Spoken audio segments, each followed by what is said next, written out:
Cuando hablamos de evangelio de salvación y evangelio del reino, mientras nosotros hablamos solo del evangelio de salvación, el evangelio de Jesús, y no nos metemos en el evangelio del reino, estamos operando en una dimensión espiritual.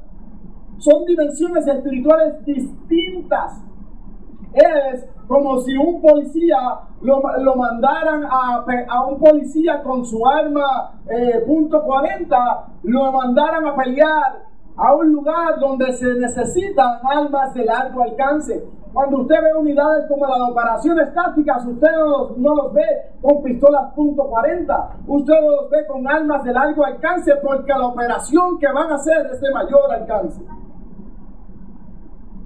Cuando nosotros hemos andado en el evangelio de salvación, hemos operado en una dimensión de menos alcance.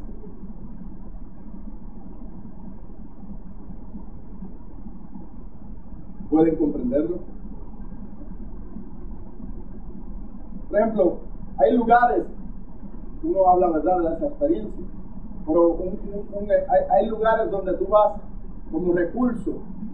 Y cuando tú ves en ese lugar solamente se habla de salvación, salvación, salvación, salvación. Cristo salva, Cristo ama, Cristo perdona los pecados. Y tú le dices, ¿sabes de profecía? No, no sé nada de eso. ¿Sabes de lo que es un apóstol? No, aquí no se aceptan apóstoles. ¿Sabes lo que es la liberación? Liberación. No, eso es pasado. Solamente hablan de salvación.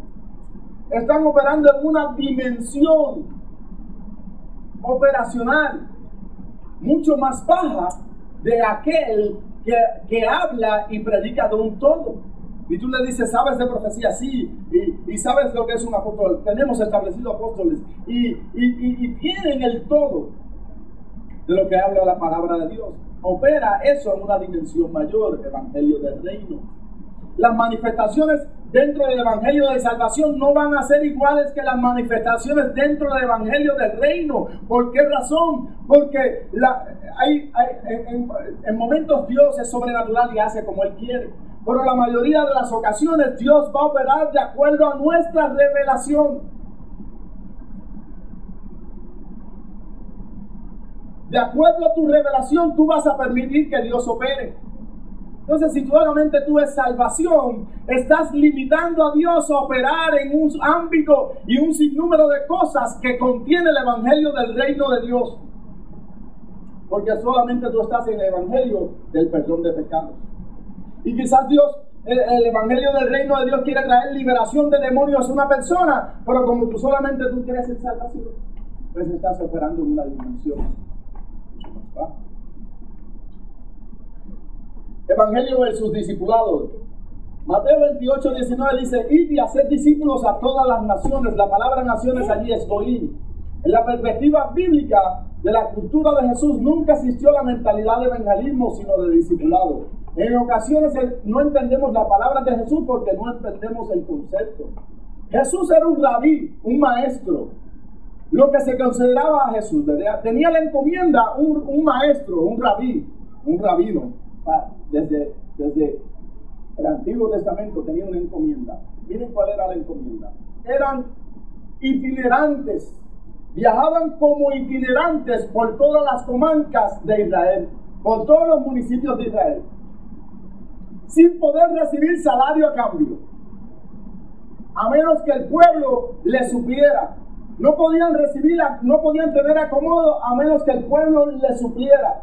No podían tener dinero a menos que el pueblo les supliera. No podían cumplir con sus necesidades básicas si el pueblo no les suplía. Ahora, cuando el maestro pasaba por un lugar, todo el que era escogido por el maestro tenía que renunciar a los placeres, a la familia y viajar con el maestro en condiciones extremas. Miren la diferencia de evangelio y de discipulado. Son dos mundos aparte. Evangelio de salvación. Haz lo que quieras, Cristo perdona. Ven cuando quieras, ven cuando puedas. Compórtate como quieras, perdón de pecados. Cristo perdona, Cristo perdona, Cristo perdona, Cristo perdona, Cristo perdona, Cristo perdona. Haz lo que quieras con tu vida. La perspectiva del discipulado no era así. La perspectiva del discipulado era, no, ¿sabes? Vas a aprender de mí, vas a caminar conmigo, te tienes que comportar de cierta manera, tienes que renunciar a placeres que tienes porque ahora eres un discípulo. Esa es la perspectiva del reino de Dios. Veamos algunos textos que hemos entendido incorrectamente. Él respondió: yo he guardado todos estos desde que soy un niño. Al oír esto, Jesús le dijo: aún hay una cosa que te falta, vende cualquier cosa que tengas, distribuye el dinero entre los pobres y tendrás riquezas en el cielo. Entonces ven y sígueme. Bueno, cuando el hombre oyó esto, se puso muy triste porque era muy rico. Y Jesús o Yeshua lo miró y le dijo: cuán difícil es para la gente rica entrar en el reino de Yahweh. Ese llamado era recibir el beneficio de la salvación e integrarse al reino como discípulo.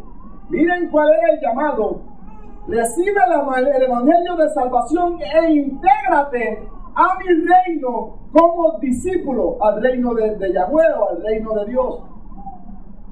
No era te evangelizo, recibiste salvación, perdón de pecados eternamente, hagas lo que quieras por gracia. No, intégrate. Ahora, para integrarte como discípulo, tienes que renunciar a cosas en tu vida. En esta ocasión, el muchacho tenía que renunciar a riquezas. Lucas 9:5-7, viendo ellos, uno le dijeron en el camino: Señor, te seguiré donde quiera que vayas. Y le dijo Jesús: las zorras tienen guaridas y las aves de los cielos nidos, mas el Hijo del Hombre no tiene dónde recostar la cabeza.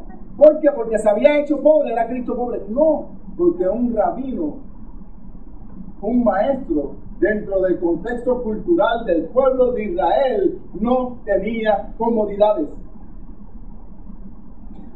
Por eso usted ve el ejemplo de un Elías o de un Eliseo quedándose en la casa de una mujer que le preparaba acomodo. ¿Pueden comprender?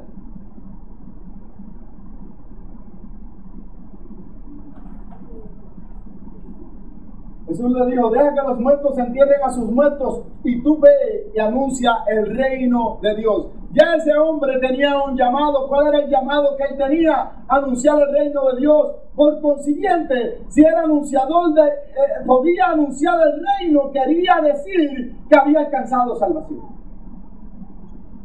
Había aceptado el mensaje de Jesús, en otras palabras, en ese tiempo. Había aceptado el mensaje. Estaba llamado a anunciarlo, el reino de Dios.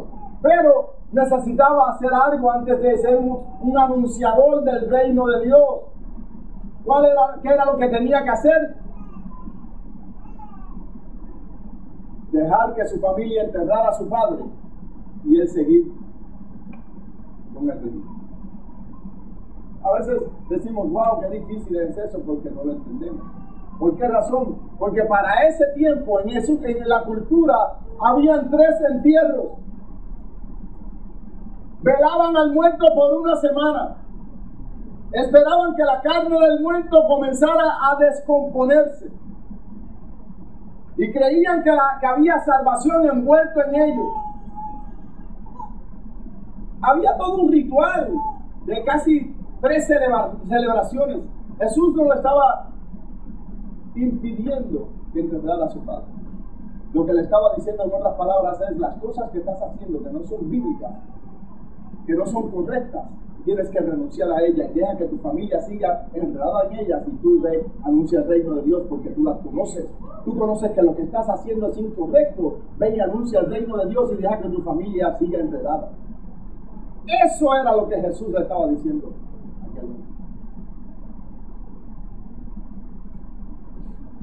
Otro le dijo: Señor, deja que primero me despida de los que están en mi casa. Y Jesús le dijo: ninguno que poniendo su mano en el arado mira hacia atrás es apto para el reino de Dios.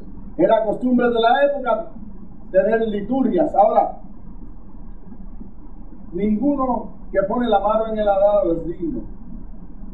Aquel que mira hacia atrás, que ha puesto las manos en el arado. ¿Qué Jesús le estaba queriendo decir a este hombre? Que el costo del discipulado era extremo.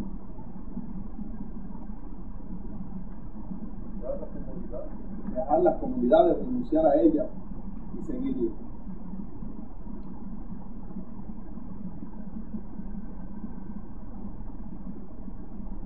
No llevéis bolsa ni alforja ni calzado, y a nadie saludes por el camino. En cualquier casa donde entréis, primeramente decid paz sea en esta casa. Y si hubiera allí algún hijo de paz, vuestra paz reposará sobre él, y si no, se volverá a vosotros. Y posad en aquella misma casa, comiendo y bebiendo lo que os den, porque el obrero es digno de su salario. No os paséis de casa en casa, en cualquier ciudad donde entréis y os reciban, comed lo que os pongan delante. El costo del discipulado era profundo y lejano a los beneficios de la comunidad. ¿Por qué Jesús le decía que no llevaran alforja, que no llevaran suplementos? ¿Por qué razón? Porque era el costo del discipulado. Un discípulo de un maestro en ese tiempo tenía que vivir bajo esas condiciones, porque era suplido por Dios y por la comunidad. Por eso Jesús le dice: en la casa que entréis y los den de comer, coman, bendigan la casa. Entonces nosotros tenemos que comprender esta profundidad. Y como evangelistas que Dios está despertando en este tiempo, evangelistas, tenemos que comprender cómo nosotros vamos a hacer o vamos a unir el evangelismo al discipulado correcto, desde la perspectiva correcta. Por eso Pedro en un momento dado le dijo a Jesús: ya aquí nosotros hemos dejado nuestras posesiones y te hemos seguido, Señor.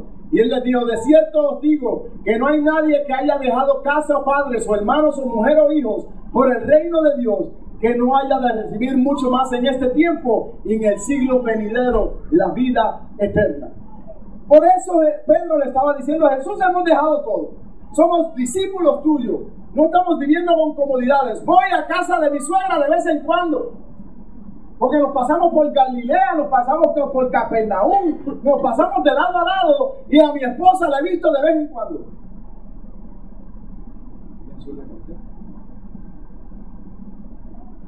No hay nadie que haya dejado casa, padre, hermanos, mujer, hijos, por el reino de Dios, que no haya de recibir mucho más. ¿En dónde?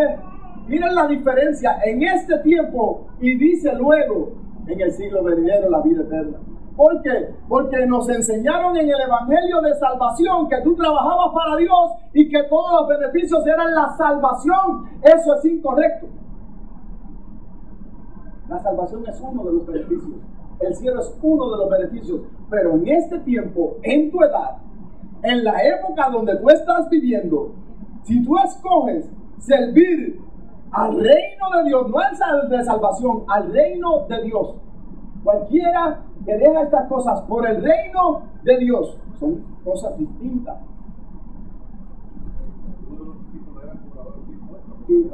Y dejaban de cobrar impuestos. En su tiempo era alguien adinerado, lucrativo, y lo dejaban. Y luego la vida eterna. Nos enseñaron por mucho tiempo que todo era el cielo, la vida eterna, la vida eterna, la vida eterna, y aquí la pasamos como podamos.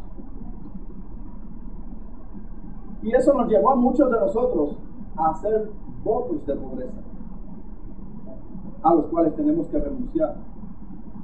Muchos de nosotros hicimos votos de pobreza. Aquellos que vienen principalmente de iglesias legalistas hicieron votos de pobreza, consciente o inconscientemente. ¿Por qué? Porque enseñaban que no había que estudiar, que no había que hacer nada, que los beneficios era por todo por fe, y vivimos por fe, amén. Pero todos los beneficios en cielo. Y hicimos votos de pobreza. Hechos 6:7 dice: y crecía la palabra del Señor, y el número de los discípulos se multiplicaba. De los salvos, ¿no? El número de los discípulos, de los que habían alcanzado salvación, sí habían alcanzado salvación, pero se estaban discipulando. Se multiplicaban grandemente en Jerusalén. También muchos de los sacerdotes obedecían a la fe. Había entonces en Damasco un discípulo llamado Ananías, a quien el Señor dijo en visión: Ananías, y él respondió: heme aquí, Señor.